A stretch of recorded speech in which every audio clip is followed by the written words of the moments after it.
대법원 2007년 11월 선고 2007도 3061 전원합의체 판결은 공직선거법 위반 사건을 계기로 위법한 압수수색으로 수집된 증거와 그로부터 파생된 2차적 증거의 증거 능력을 어떻게 판단할 것인지에 관한 기준을 전면적으로 정리한 판례다. 동시에 제주지사 선거와 관련하여 공무원들이 현직 지사 후보자를 위해 토론회 자료를 만들고 예행 연습을 한 행위가 선거운동의 기획 참여에 해당하는지도 함께 판단했다. 사건의 개요는 이렇다. 제주지사 선거를 둘러싸고 제주도청 소속 공무원들이 현직 제주도지사인 후보자의 방송사 토론회에 대비해 대담 자료를 작성하고 예행 연습을 하는 등 선거에 영향을 미칠 수 있는 활동을 했다는 혐의로 기소되었다. 수사 과정에서 검사는 제주지사실 등에 대해 압수수색을 실시하여 문서와 자료를 확보했는데 피고인 측은 압수수색 절차가 법이 정한 방식대로 진행되지 않았다고 다투었다. 구체적으로는 영장에 압수할 물건으로 기재되지 않은 물건을 압수했다는 점, 영장 제시 절차가 누락되었다는 점, 압수 목록 작성 및 교부가 현저히 지연되었다는 점 등이 주장되었다. 그런데 원심은 이런 위법 주장들을 충분히 따져보지 않은 채 설령 압수 절차가 위법하더라도 압수물은 그 자체의 성질이 변하지 않으니 증거 능력이 인정된다는 취지로 판단하여 압수물을 유죄의 중요한 증거로 사용했다. 이에 사건은 전원합의체로 올라왔다. 쟁점은 크게 두 갈래로 정리된다. 하나는 형사소송의 절차 문제다. 헌법과 형사소송법이 정한 영장주의와 압수수색 절차를 위반하여 수집한 압수물은 원칙적으로 증거 능력이 부정되는지 그리고 그 압수물을 단서로 얻은 2차적 증거까지 배제되는지 배제 여부를 판단할 기준이 무엇인지가 핵심이다. 또 원심이 피고인 측이 구체적으로 주장한 위법 사유들이 적법 절차의 실질적 내용을 침해했는지 여부를 충분히 심리하지 않은 채 증거 능력을 인정한 것이 위법인지가 문제였다. 다른 하나는 선거법 적용 문제다. 공무원들이 후보자를 위해 방송, 토론회 대담 자료를 작성하고 예행 연습을 한 행위가 공직선거법 제86조 제1항 제2호가 금지하는 선거운동의 기획에 참여한 행위에 해당하는지 그리고 후보자인 공무원이 그 참여를 단순히 묵인하거나 소극적으로 이익을 누린 정도만으로도 처벌할 수 있는지가 쟁점이었다.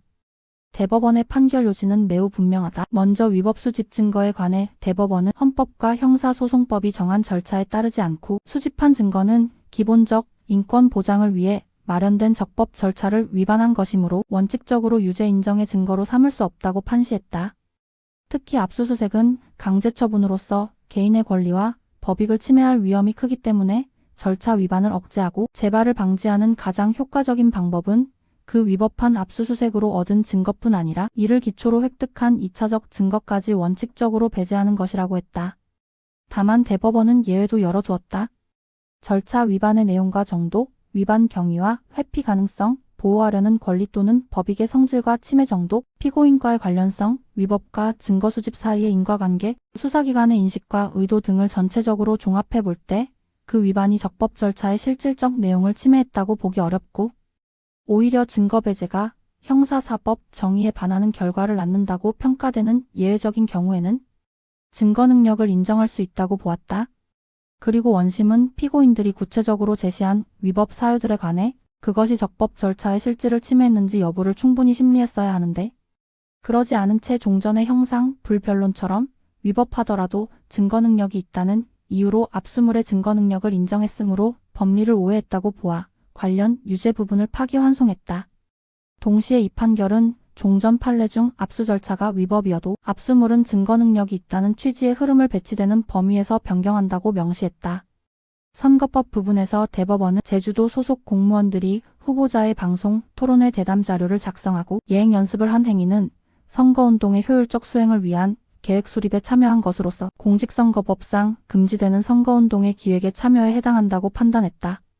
다만 후보자인 공무원이 다른 공무원의 기획 참여를 단순히 묵인했거나 소극적으로 이익을 누린 사실만으로는 위반 행위를 하거나 하게 한 자로서 처벌 대상으로 볼 수 없다고 하여 처벌 범위를 분명히 그었다.